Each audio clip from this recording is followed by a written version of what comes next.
વેના ગરબા મેદાન પર ખેલૈયાઓને કડવો અનુભવ થઈ ગયો। મેદાન પર હજુ પણ વરસાદી પાણીના કારણે કીચડનું સામ્રાજ્ય છે। કીચડમાંથી પસાર થતા ખેલૈયાઓને મેદાનમાં જવું પડ્યું હતું। મેદાનમાં પણ પગ ખૂંપી જાય એટલું કીચડ છે। આ તસવીરો જુઓ। પહેલા નોરતે ખેલૈયાઓના ગરબા કેવી રીતે બગડ્યા હતા। ખેલૈયાઓએ સોશિયલ મીડિયા પર બળાપો ઠાલવ્યો। હજારો રૂપિયા પ્લેયર્સ પાસના વસૂલતા હોવા છતાં સુવિધાના નામે મીંડું છે। આ રોડ છે એક તો પાર્કિંગ નથી, જ્યાં જ્યાં એપ્રોચ રોડ હતો બધે પાણી ભરેલું છે, એટલે ગાડી કેવી રીતે લાવવાની ને એક ઇશ્યુ હતો। હવે જ્યાં આગળ અમે લોકોએ પાર્ક કર્યું ત્યાંથી કાદવમાં થઈને અહીંયા આવવું પડ્યું છે, એટલે અને આગળ તો ઘણા લોકોને પાછા મોકલ્યા છે કારણ કે જગ્યા જ નથી આવવાની પાર્કિંગ। સમય વધારવાની વાતથી ગરમાવો આવી ગયો છે। હર્ષ સંઘવીના નિવેદન પર બોલ્યા જ્ઞાનીબેન ઠાકોર। ગાંધીનગરમાં એક ગરબા આયોજનમાં હાજરી આપવા આવેલા સંઘવીએ કહ્યું, 5 વાગ્યા સુધી ગરબા રમવાની વાતથી કેટલાકના પેટમાં દુખવા લાગ્યું। ગુજરાતમાં નહીં તો શું પાકિસ્તાનમાં ગરબા રમવા? ગત વર્ષે પણ મોડા સુધી ગરબા રમ્યા। ફાસ્ટ મ્યુઝિક પર નહીં, માની આરાધના માટે ગરબા, નાના વેપારીઓ માટે પણ છૂટ આપવામાં આવી છે। તો હર્ષ સંઘવીના નિવેદન પર બનાસકાંઠા કોંગ્રેસ સાંસદ જ્ઞાનીબેન ઠાકોરે પણ જવાબ આપ્યો।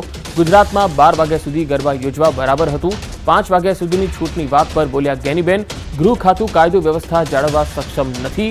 યુવાધનમાં બધી ન આવે તે જોવાની જવાબદારી આપણી છે।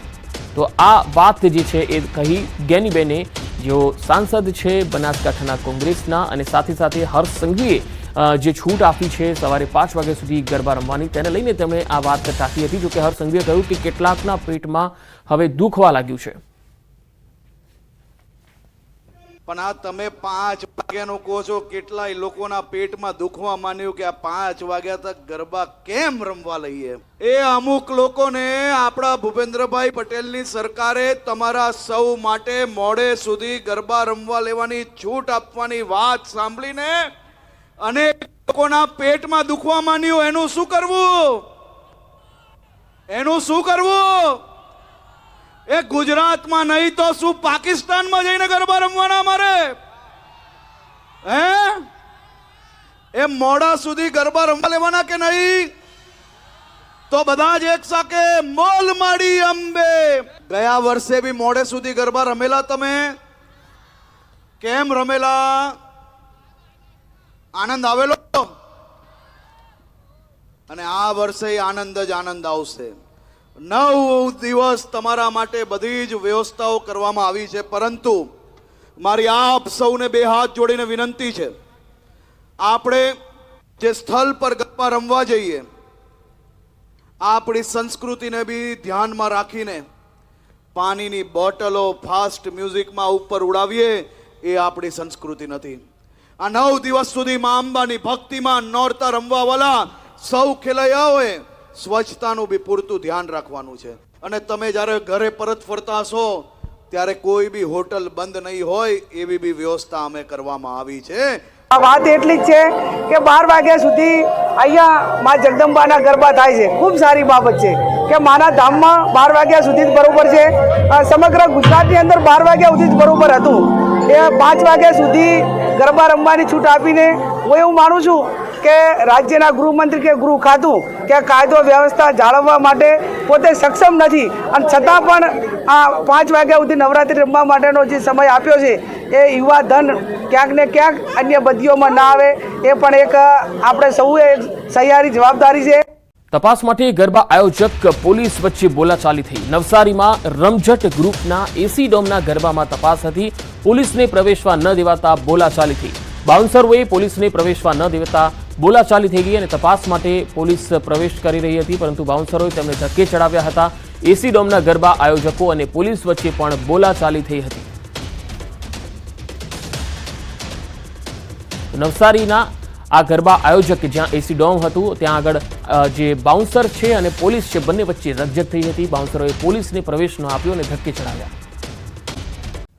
તો નવરાત્રિમાં શરૂ થઈ ચૂકી છે, ત્યારે માતાજીના ગરબે ગુંબા ખેલૈયાઓ તૈયાર થઈ ગયા છે। ત્યારે નવરાત્રી દરમિયાન રોમિયોગીરી અને ગરબે ગુંબી દીકરીઓની પજવણી કરતા તત્વોને પાઠ ભણાવવા જામનગરની શ્રી ટીમ પણ સક્રિય થઈ છે। પ્રથમ નોરતે જામનગરમાં ડીવાયએસપી નયના ગોરડિયાના માર્ગદર્શન હેઠળ શ્રી ટીમ વિવિધ ગરબા ગ્રાઉન્ડમાં રવાના થઈ। શ્રી ટીમ પારંપરિક પરિધાનમાં સજ્જ હતી અને ખેલૈયાઓની સાથે ગરબા પણ રમ્યા। નવરાત્રી આવી ગઈ છે અને ખેલૈયાઓ મદમસ્ત બની ચૂક્યા છે અને મોડી રાત્રિએ યુવા હૈયાઓ ઝૂમવા માટે જાય છે, ત્યારે જામનગરમાં પણ કેટલીક યુવતીઓ હાલ નવરાત્રી માટે નીકળે છે. શું કે કઈ બાજુ નવરાત્રી રમવા નીકળે?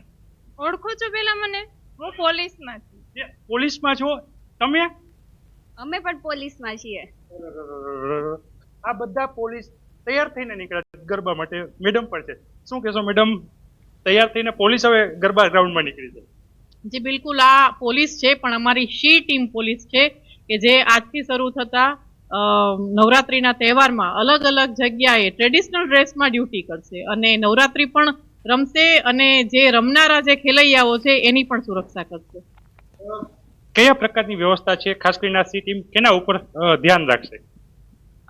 શી ટીમ છે અમારી, એ જે જગ્યાએ એમની ડ્યુટી હશે ત્યાં આગળ કોઈ જે અસામાજિક તત્વો હોય એ કોઈ છોકરીનો કોઈ છેડતી ન કરે કે ભાઈ છોકરીને જે રમનાર છે ત્યાં આગળ એને ખબર નથી કે ભાઈ મારો કોઈ વિડીયો ઉતારે છે, મારા કોઈ ફોટા પાડે છે, તો એવા કોઈ પણ પ્રકારના બનાવ ન બને એની પૂરેપૂરું ધ્યાન છે એ અમારી શી ટીમ રાખશે. ડીવાયએસપી નૈના ગોરડિયા છે જેમને ન્યૂઝ 18 સાથે વાતચીત કરી.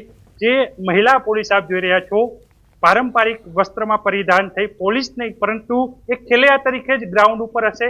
પણ તમે પણ ધ્યાન રાખજો, જો કોઈ છોકરીની છેડતી કરી છે, કોઈનો વિડીયો ઉતાર્યો છે, ફોટા પાડ્યા છે તો મર્યાદા સમજજો, કારણ કે જામનગર પોલીસની સી ટીમ તૈયાર છે. નવરાત્રીમાં જે ખેલૈયાઓ છે તે શાંતિપૂર્ણ વાતાવરણમાં માતાજીની આરાધના કરી શકે, ગરબા રમી શકે, તે માટે કોઈ પણ જાતના અનિચ્છનીય બનાવ ન બને તે માટે સી ટીમ સુસજ્જ છે. ખેડૂતો માટે સારા સમાચાર આવી રહ્યા છે. શિયાળુ પિયત માટે ધરોઈમાંથી મળશે પાણી. ધરોઈ ડેમ 87.74% ભરાયો છે. ધરોઈ ડેમ કમાન એરિયામાં આવતા ખેડૂતોને શિયાળામાં ખેતી માટે પાણી આપવામાં આવશે. ધરોઈ ડેમમાં પાણીનો જથ્થો વધતા હાલમાં નિર્ણય લેવામાં આવ્યો. ડેમમાંથી 1000 ગ્રામ પરા તેમજ 8 શહેરોને પીવાનું પાણી આપવામાં આવે છે.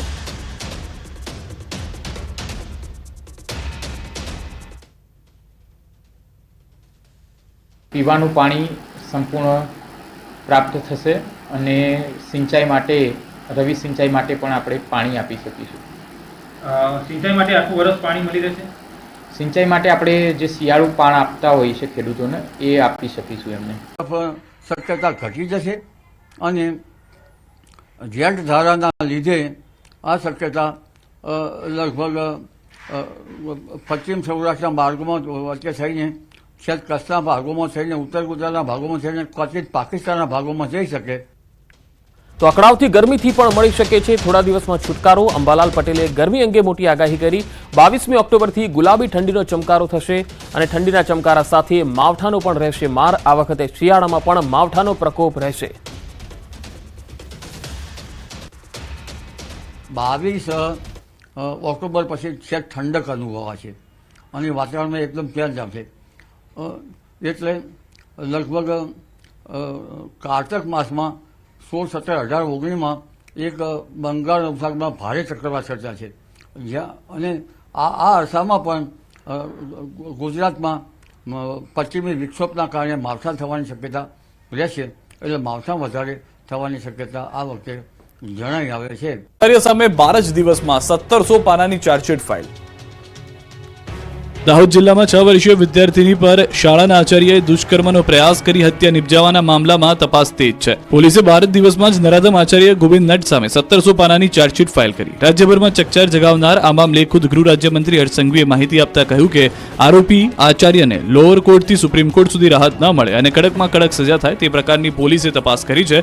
દેશમાં બનતા ગુનાઓમાં તપાસ માટે જવલેજ થતા ટેસ્ટ આ કેસમાં કરવામાં આવ્યા છે. આ કેસમાં કુલ 150 સાક્ષીઓને તપાસવામાં આવ્યા છે.